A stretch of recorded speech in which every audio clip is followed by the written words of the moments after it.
अस्सलाम वालेकुम। मैं हूँ कुलसुम सलीम और आज मैं डिस्कस करूँगी टोबैको मोज़ेक वायरस और इसका स्ट्रक्चर और किस तरह से ये ट्रांसमिटेड होता है एक प्लांट से दूसरे प्लांट की तरफ।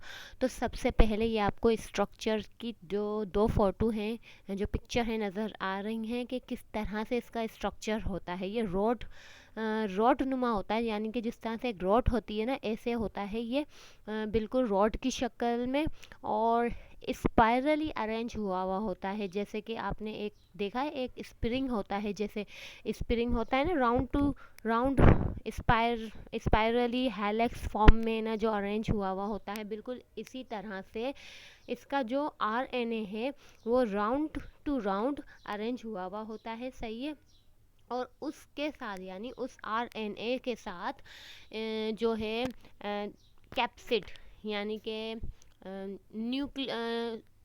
कैप्सोमेयर होते हैं जो अरेंज हुए हुए होते हैं। अब ये कैप्सोमेयर क्या होते हैं, तो ये आपको दिख रहा है कि इसके अंदर कैप्सिड है। ठीक है।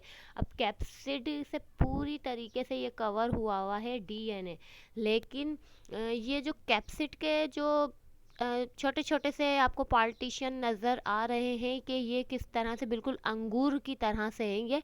तो ये जो अंगूर नुमा है स्ट्रक्चर, ये कहलाता है कैप्सोमेयर। ठीक है। ये सिर्फ रॉड, ये सिंपल सा स्ट्रक्चर होता है इस वायरस का। ये जो टोबैको मोज़ेक वायरस होता है, इसका स्ट्रक्चर बहुत ही सिंपल होता है, रॉड नुमा होता है। ठीक है। अब इसको पढ़ लेते हैं थोड़ा सा डिटेल में। Tobacco mosaic is the disease of tobacco plant which is cause by virus, यानी कि टोबैको मोज़ेक एक ऐसी डिजीज़ है, ऐसी बीमारी है जो कि टोबैको मोज़ेक वायरस है, जिसकी वजह से ये कास होती है। The virus is called tobacco mosaic virus, और वो जो वायरस है जो बीमारी कास करता है वो कहलाता है टोबैको मोज़ेक वायरस। उसका नाम है, उस वायरस का नाम है tobacco mosaic virus. The disease was discovered by a scientist Mayer in 1886, यानी 1886 में एक साइंटिस्ट था मेयर, जिसने इसको डिस्कवर किया था। इन 1892 अ रूशियन scientist Ivanos Sky studied this virus on scientific basis and explained that this virus could be passed through filter which could prevent bacteria, यानी कि एक ऐसा फिल्टर होता है जो साइंटिफिक प्रोसेस में इस्तेमाल किया जाता है। ठीक है। उस फिल्टर से बैक्टीरिया तो पास नहीं हो सकता, लेकिन जो वायरस है वो पास हो सकता है उस फिल्टर में से। ठीक है।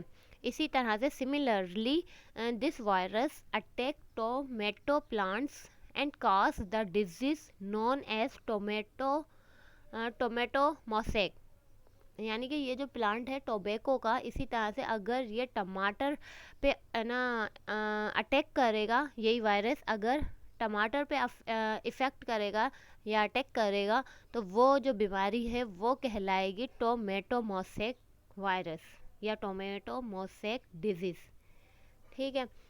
अब इसका स्ट्रक्चर देख लेते हैं, जो कि मैंने आपको शुरू में ही पिक्चर के थ्रू आपको समझा दिया था, लेकिन यहाँ पे इसको मज़ीद डिटेल में देखते हैं कि the body of virus is very minute in size.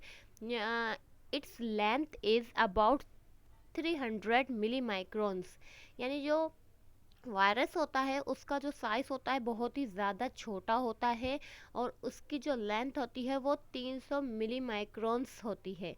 It is rod shape and its body consist of many subunits, जिसे कैप्सोमेयर्स कहते हैं, which are spirally arrange in a form of helix. जो मैं आपको बता चुकी हूँ कि किस तरह से है ना, जो डीएनए है ना, स्प्रिंग की तरह से अरेंज हुआ हुआ होता है, और उसके ऊपर जो छोटे छोटे से जो अंगूर की तरह स्ट्रक्चर लगे हुए होते हैं वो कैप्सोमेयर कहलाते हैं। सब यूनिट भी बोल सकते हैं, और उस सबको कलेक्टिवली कहते हैं कैप्सिड।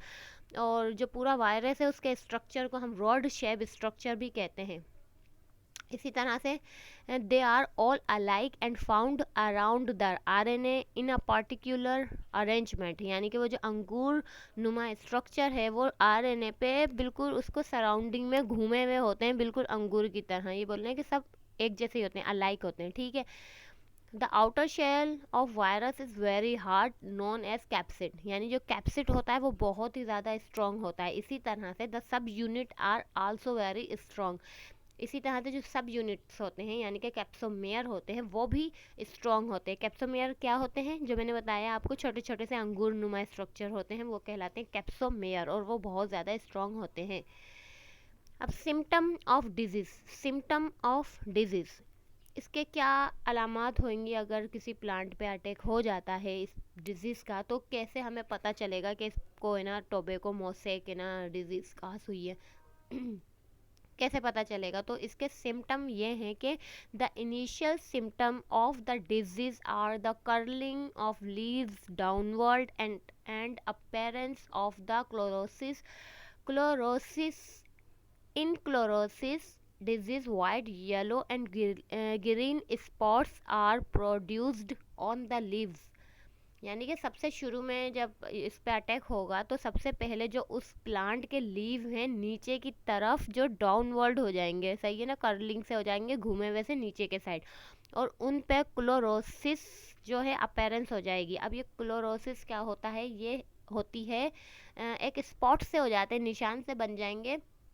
पत्ते के ऊपर, वाइट येलो इस किस्म से ना जो स्पॉट बन जाएंगे, अपेरेंस हो जाएगी, यानी कि सही है ना, उसका कलर थोड़ा सा इफेक्ट होगा इस डिजीज़ से, जिसकी वजह से उसके पत्ते पे रंग के निशान आ जाएंगे, और वो रंग के निशान कैसे होंगे, वाइट होंगे, येलो होंगे, ठीक है, ग्रीन स्पॉट्स हो जाएंगे प्रोड्यूस पत्ते के ऊपर, ठीक है। इसी तरह से when the leaves grow in size dark green spots are formed irregular, इसी इरेगुलरली, इसी तरह से जब लीव बड़ा होता चला जाएगा अपने साइज में तो उसके ऊपर डार्क ग्रीन रंग के जो स्पॉट भी फॉर्म होंगे, सही है। On older leaves yellow coloured large spots are produced और necrotic spots are developed in which tissue become dead, इसी तरह से जो पुराने लीव हो जाएंगे उनके ऊपर जो येलो कलर के जो ना बड़े बड़े से स्पॉट्स होंगे, या फिर उसमें नेक्रोटिक होगा। नेक्रोटिक क्या होता है,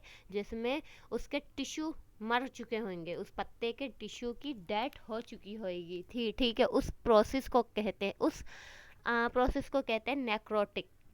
नेक्रोटिक उसे कहते हैं जिसमें प्लांट के टिश्यू मर जाते हैं, उस हिस्से के पत्ते के, जैसे पत्ते पे हुआ है ना इफेक्ट अटैक, तो उसके पत्ते के जो टिश्यू हैं वो मर चुके होंगे, सही है। Due due to this disease the growth of plant is also affected, और इसी डिजीज़ की वजह से प्लांट की जो ग्रोथ होएगी वो भी इफ़ेक्ट होएगी, यानी कि वो डिवॉर्फ रह जाएगा, उसका साइज़ बढ़ेगा ही नहीं, छोटे का छोटा ही रह जाएगा वो प्लांट। इसी तरह से व्हेन टीएमवी यानी टीएमवी यानी कि इसकी शॉर्ट फॉर्म है इस डिजीज़ की टोबैको मोसेक वायरस की, ठीक है। When TMV enter the host plant, अच्छा ये आप बता रहे हैं कि किस तरह से ये अटैक करेगा, किस तरह से इसका लाइफ साइकिल चलेगा। तो इसमें क्या होगा कि जब ये जो वायरस है टोबैको मोसेक का जब इंटर करेगा अपने प्लांट में, यानी कि उसका होस्ट ही कहलाएगा वो प्लांट, तो अपने होस्ट प्लांट पे जब वो इंटर होगा तो वो it take control of its cell in its hands, यानी कि वो उसकी तमाम जो बायोकेमिकल एक्टिविटीज़ है वो उसे अपने कंट्रोल में ले लेगा। कौन ले लेगा? वायरस, यानी कि जब वायरस किसी प्लांट के ऊपर अटैक करेगा तो उस प्लांट की तमाम बायोकेमिकल एक्टिविटीज़ को अपने हाथ में ले लेगा। एन एंजाइम आरएनए सिंथेसिस, अब इसे सिंथेसिस भी कह सकते हैं, और एक होता है उसको जो हम इंजाइम कहते हैं तो एज लगाते हैं उसके एंड में ना, तो इसको हम कह सकते हैं सिंथेटेज। एक इंजाइम सिंथेटेज प्रोड्यूस होगा on the ribosomes of host cell, यानी जिस प्लांट पे वो अटैक करेगा उस प्लांट के राइबोसोम्स पे एक एंजाइम प्रोड्यूस करेगा ये virus, due to which viral RNA material is prepared in the form of double helix, जिसकी वजह से जो वो राइबोसोम्स है वो वायरल टाइप ही जो मटेरियल है वो प्रोड्यूस करेगा। और किसमें? डबल हेलिक्स में। हेलिक्स किसे कहते हैं? मैंने बताया था ना, आरएनए एक सर्कुलर सी स्पायरली सी है ना, जो एक है ना स्ट्रक्चर होगा घुमा हुआ सा, स्प्रिंग लाइक, तो उसको जो स्प्रिंग की तरह से घुमा हुआ होगा उसे कहते हैं हेलिक्स। सही है। फिर ये this double helix break up into a viral RNA, then it is covered by a viral proteinous substance। फिर ये डबल हेलिक्स जो होगा वायरस का, वो उस प्लांट सेल के अंदर टूट जाएगा, बहुत से पार्टिकल में छोटे छोटे टूट जाएगा, ठीक है, आरएनए में, ठीक है। फिर वो कवर्ड हो जाएगी, वो जो टूटे हुए जो पार्टिकल होंगे वो कवर्ड हो जाएंगे एक प्रोटीनस सब्सटेंस से, यानी कि फिर उस पर प्रोटीन की जो लेयर है वो सराउंडिंग हो जाएगी उसके इर्द गिर्द, ठीक है। In this way new virus are form, फिर इस तरह से नया वायरस बन जाएगा। अच्छा, ये किस तरह से ट्रांसमीट होता है एक प्लांट से दूसरे प्लांट पे, इसकी ट्रांसमिशन का प्रोसेस क्या है? तो वो किस तरह से है कि the disease is transmitted by the agriculture tools, it is called mechanical transmission, यानी कि जो एग्रीकल्चर के जो टूल होते हैं, जो हथियार होते हैं, जैसे कि बेलचा, खुरपी वगैरह, जो एग्रीकल्चर में जो यूज़ कर रहे होते हैं ये लोग, वो ही जैसे एक इफेक्टेड प्लांट है उसमें यूज़ की, फिर वो ही टूल्स इन लोगों ने है ना जो हेल्दी है ना जो एग्रीकल्चर में यूज़ कर ली, तो इस तरह से वो एक जगह से दूसरी जगह पे वायरस ट्रांसफ़र हो जाएगा, और ये जो ट्रांसमिशन है ये कहलाएगी मैकेनिकल ट्रांसमिशन। अच्छा, दूसरा है shifting of the plant from one place to another is the cause of transmission. अब दूसरा ये है कि एक प्लांट को दूसरे प्लांट की तरफ हम शिफ्टिंग कर रहे होते हैं ना, तो इस तरह से भी ये बीमारी फैल जाती है, ये वायरस फैल जाता है। By the contact of man and animals the disease can be transmission, यानी कि ये जो डिजीज़ है ये ट्रांसमिट हो सकती है अगर हम कोई जो बीमार सा प्लांट है जिस पे ये डिजीज़ लगी हुई है उससे कांटेक्ट में होए, फिर हम वो ही अपने हाथ, मतलब जो हमने इफ़ेक्टेड प्लांट पे लगाए वो ही हाथ हम अपने ना जिस किसी हेल्दी प्लांट पे लगा दें, तो इस तरह से ये जो है इंसान के कांटेक्ट से या एनिमल्स के कांटेक्ट से एक प्लांट से दूसरे प्लांट की तरफ ट्रांसमिटेड हो सकती है। इसको हम किस तरह से कंट्रोल करेंगे इस डिजीज़ को? तो the cultivation should be avoided in affected soil, the cultivation should be avoided in affected soil, यानी कि जो इफेक्टेड सॉइल है, यहाँ पे हमें पता है कि यहाँ पे पहले ही से वायरस है, ये सॉइल सही नहीं है, यहाँ पे पहले ही जो ग्रोथ हो चुकी है वो वायरल ग्रोथ हुई थी, वो जो प्लांट थे वो वायरस से इफेक्टेड थे, तो हम उस सॉइल पे जो है कल्टीवेशन नहीं करेंगे, इस तरह से हम बच सकते हैं इस बीमारी से। दूसरा तरीका है before cultivation the field should be cleaned properly from infected leaves and stem, यानी कल्टीवेशन करने से पहले जो है हम उस सॉइल को अच्छी तरह से साफ़ करें, प्रॉपरली क्लीन करें, यानी उसके तमाम जो लीव वगैरह पड़े हुए होते हैं ना सॉइल के ऊपर पुराने प्लांट्स के, वो सबको हम हटाएं, अच्छी तरह से उस सॉइल को साफ़ करें।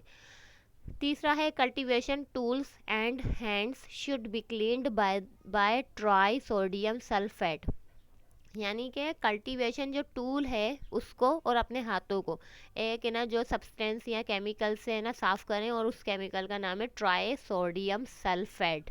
इससे हम अपने हाथों को भी धोएं और अपने जो सामान है हमारा कल्टीवेशन का उसको भी धोएं।